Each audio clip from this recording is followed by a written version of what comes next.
अस्सलाम वालेकुम बच्चों, कैसे हैं आप सब। आज मैं आपको आसान कायदा पहला कदम का सफ़ा नंबर 38 पढ़ाने लगी हूँ। तो सफ़ा नंबर 38 खोलें।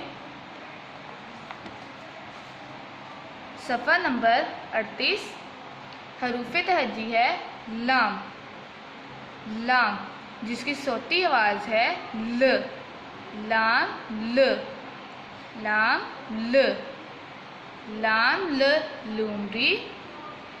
लाम ल लूमड़ी। लाम ल लूमड़ी।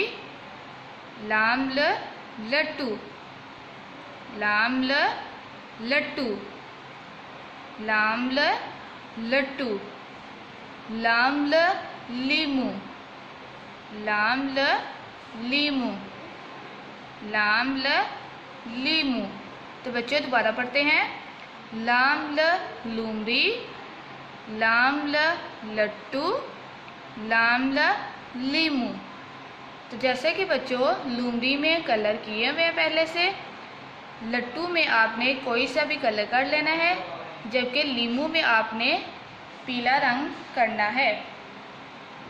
जैसा कि बच्चों आपकी किताब पर लाम लिखा हुआ है तो इसके ऊपर पेंसिल फेरें।